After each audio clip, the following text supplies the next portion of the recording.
All right, so in this lesson, we're going to learn some reactions that don't really have anything to do with radicals, but will help us for the synthesis problems that we want to be able to attack. And trying to parse the course out a little bit more to being really synthesis heavy right now. And then we'll get to the next section, which is very mechanism heavy. And then hopefully it helps you to kind of make some separation in space for the differences between the two and when we use one versus the other. They're pretty different ways of thinking about the world of organic chemistry. And I think it's probably useful to separate them out. The book, the book kind of jumps around a lot. And I don't know. So we're gonna hit these reactions now because I think it's more useful. Okay, let's take a look at this. So the first step, the reaction we're going to be looking at is going from an alkyl halide. We're going to be taking that to an alkene. And this is an important reaction, so we're going to spend a little bit of time on it. And there's some, there's a little bit more subtleties to this reaction than some of the other ones we've learned. So, and let's get rid of that. Let's start with a more complicated substrate.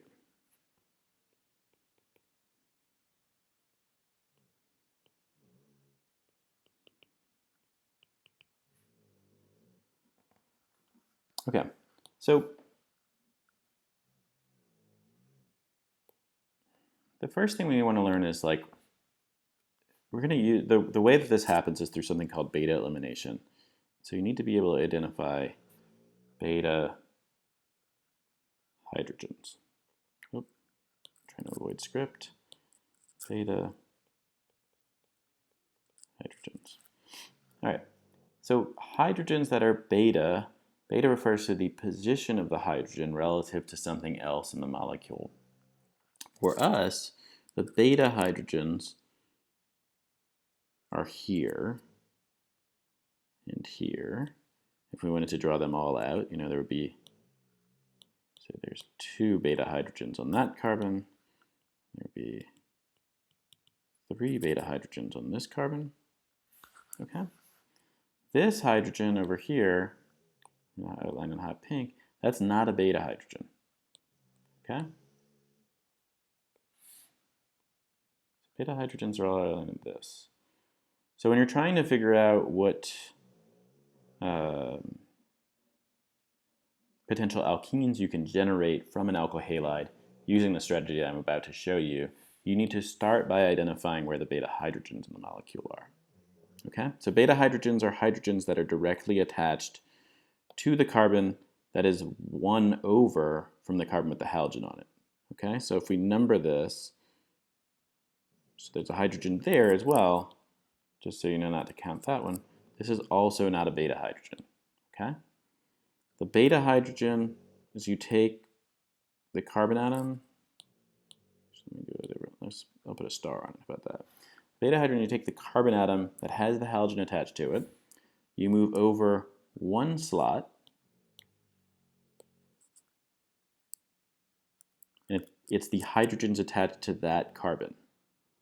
Okay? So I'm just moving over 1 slot from this carbon that I put a star on. All the hydrogens, all of those carbons are beta hydrogens. And so those are the first thing you want to be able to identify. So, you could start by taking a minute to, I don't know, I'll just make up a molecule here. I'm going to try maybe stop the video. Give yourself a second. Take this molecule.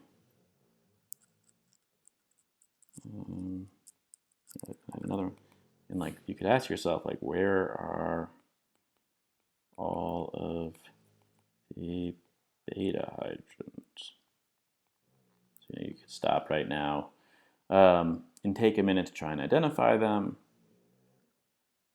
And then when you pick back up, I will tell you the answer.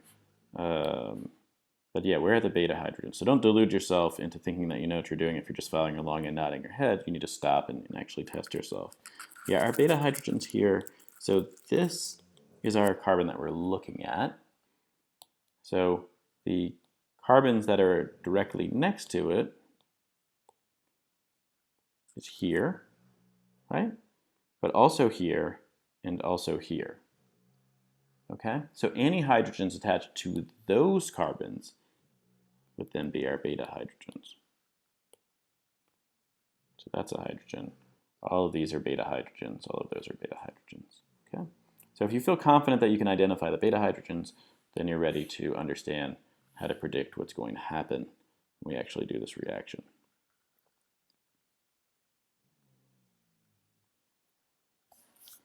So let's start with our simpler substrate. So this one is a little more complicated. Let's start with a simpler substrate that we looked at up here. And I'm just going to draw out one of each of the beta hydrogens. And the other parts, we don't really care that much about those hydrogens. Okay. If I take this and I subject it to base, so let's say sodium amide. So remember, sodium amide, we don't really care about the sodium. We really just care about the amide. We put the sodium there as a countercation. I'm going to leave it off just because it's not going to help us. It's just going to make things look more confusing. What we will get out of this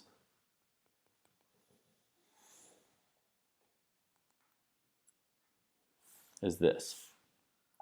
Okay? So we've got a beta hydrogen here. We've got a beta hydrogen here. Either one of those beta hydrogens could conceivably be removed, and that's what happened here, right? If I drop both, let's say I broke both these beta hydrogens. You notice that now one of those beta hydrogens is gone, and now it's part of the alkene. You wouldn't even call it a beta hydrogen anymore.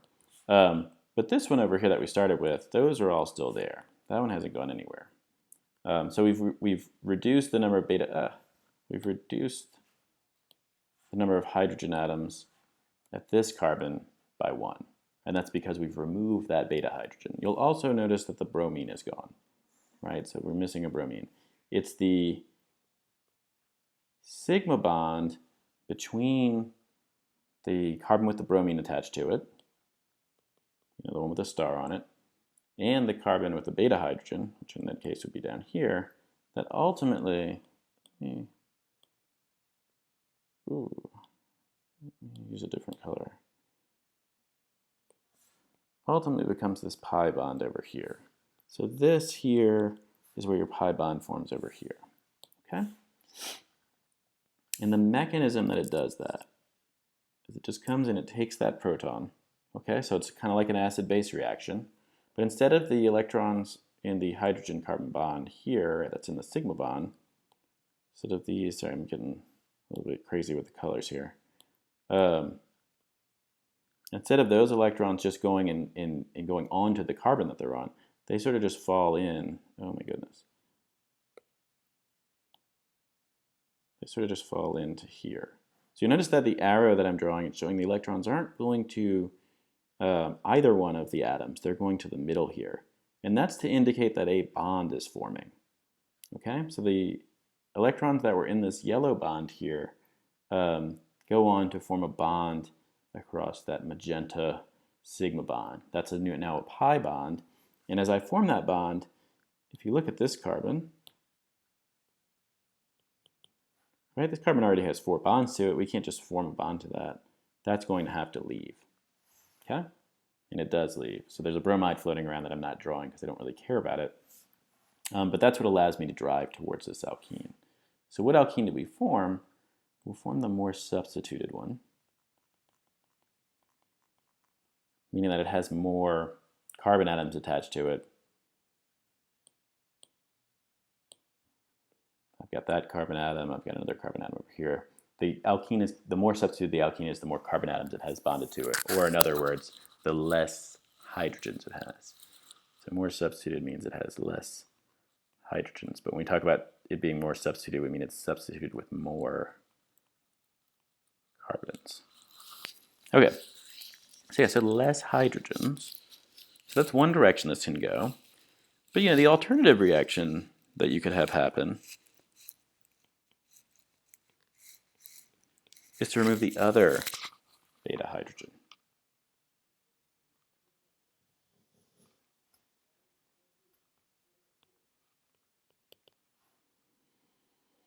So if I were to remove this hydrogen here,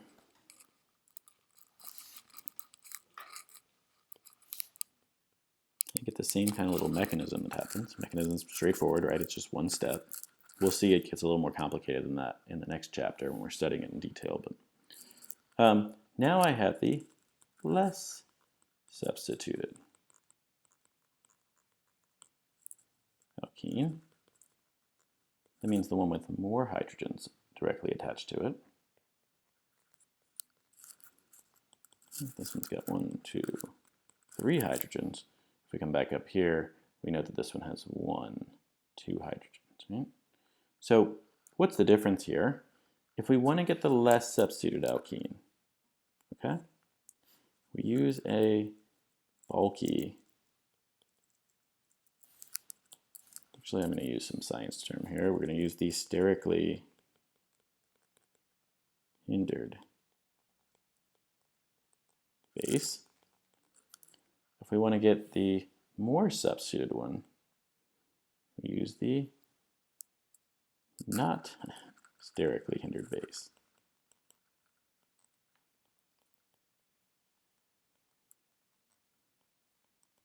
Okay. So if you use a non-sterically hindered base, you'll get the more substituted alkene. If I use the more sterically hindered base, I'll get the less substituted alkene. And you can rationalize this by, if I've got all this big groups out here, all this steric stuff, it's going to be harder for the big sterically hindered base to access a hydrogen that's deeper inside the molecule. So this would be our other beta hydrogen over here, right here. And it's just going to be harder for this to get into there. And I know it's hard to see because we're drawing out pencil drawings of these things, but if you look at a space filling model, you'll see that this hydrogen's like a little bit more buried in that molecule than this hydrogen is. And so having this giant stuff on it makes it really hard for it to kind of navigate into the crevices of that molecule. And it'll just kind of grab the proton on the periphery of the molecule, which will ultimately lead us to this less substituted alkene. Whereas if I use the non-sterically hindered base, it's small and it can navigate into those smaller crevices, which leads to the more substituted alkene. And the more substituted alkene is the more stable alkene. It's a thermodynamically preferred one. So if it's possible to make that, you will.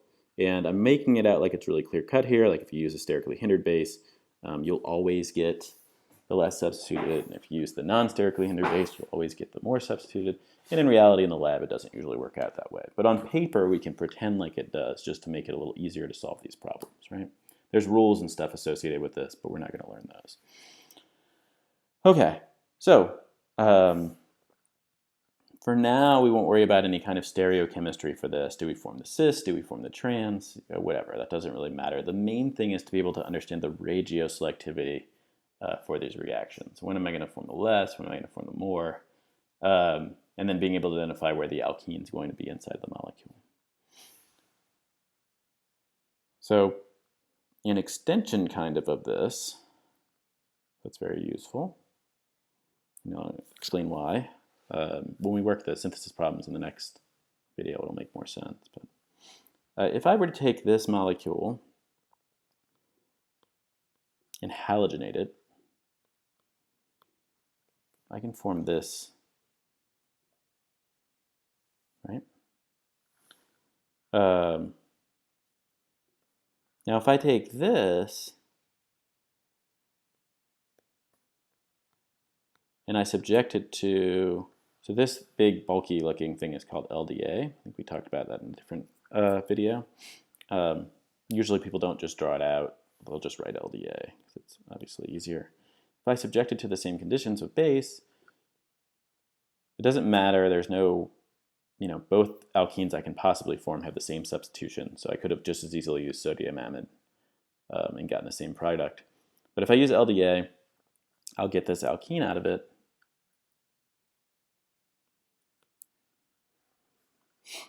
And if I use an excess of it,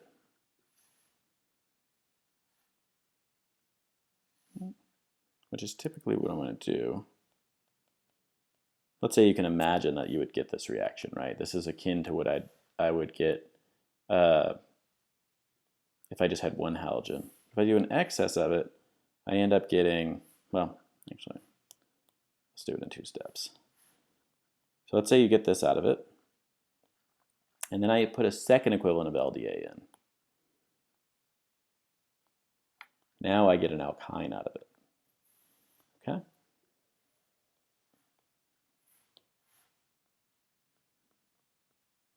What's the mechanism there? I don't know, alkenes are weird. The mechanisms a lot of times are just like, we're not totally sure, but you can imagine a mechanism that just looks very similar. I just form a pi bond in an identical way by extracting off one of those protons, and I get to the alkyne. So, yeah, how do you want to put this in your notes? So yeah, so the way that you would normally write this, because usually you're interested in going to the alkyne, not stopping at whatever this weird vinyl halide intermediate is you would just say this, and then you would say LDA. You'd use an excess of it. And you do that in 1 step. And then the second step, if you want to actually get the alkyne out and not the acetylide anion, the deprotonated alkyne, you want to work it up with water. But that will give you this out. Okay?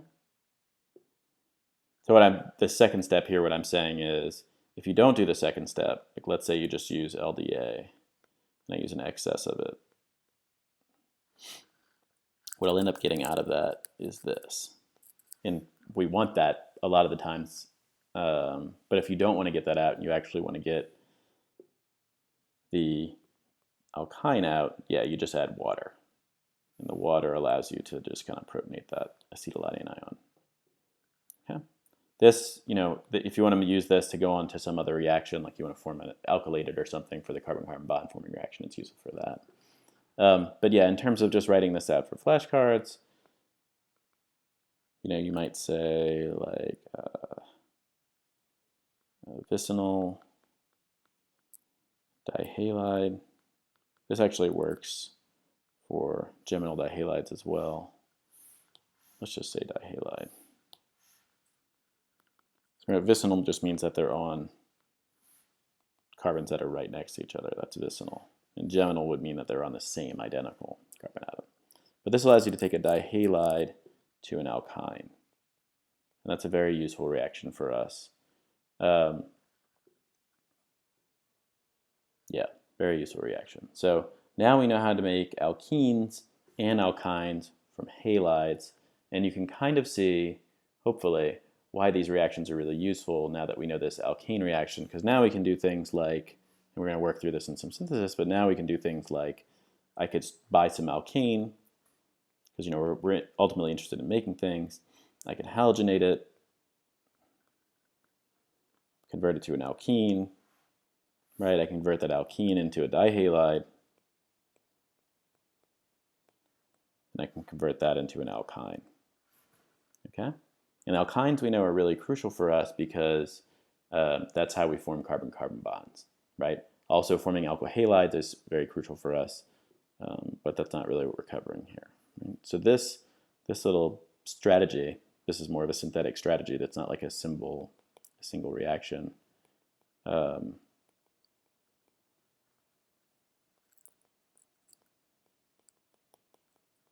This is your synthetic strategy for making alkynes. And we're going to see for synthesis that at first it's going to feel like these really like big open problems where you're just like, man, I know like 20 or 30 reactions. How do I combine these to get the product? We're going to see that really a lot of the times you're using the same recipes over and over again. So this is like a really, really useful recipe to memorize that allows you to make alkynes. So, for you guys, because you don't know what you're doing yet, obviously you would need to know what reagents to use here.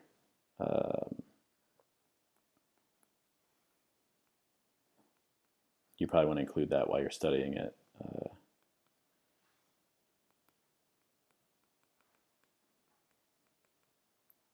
But when talk about the strategy, I'm not talking about the reagents. I'm talking about like the workflow to get from one to the other. You know, what's possible chemically. I know that you can go from an alkane to get my marker out here. I know you can go from an alkane to an alkyl halide to an alkene. Right? There's only certain things you can make from one thing. Just like when you were making chocolate chip cookies, if you're just looking at the starting materials, you know, if you have some flour and some eggs, there's a lot of different things you can make with flour and egg, right? But you can't turn flour and egg into a steak, right? That's not a way. You can't just take that and throw some flour and egg on a griddle and suddenly have a steak. And that's kind of what I'm highlighting when I'm talking about strategies. I'm saying, okay, well, I know that if I have these types of starting materials, it's easy for me to move between these things. And this is kind of how I would do it. And this will make more sense as we kind of work through problems and stuff. But just this recipe here is going to be useful. So make a note of this somewhere to come back and look at this or something after you work through some problems if it's not making sense now. So I'm going to work through some problems in this next video.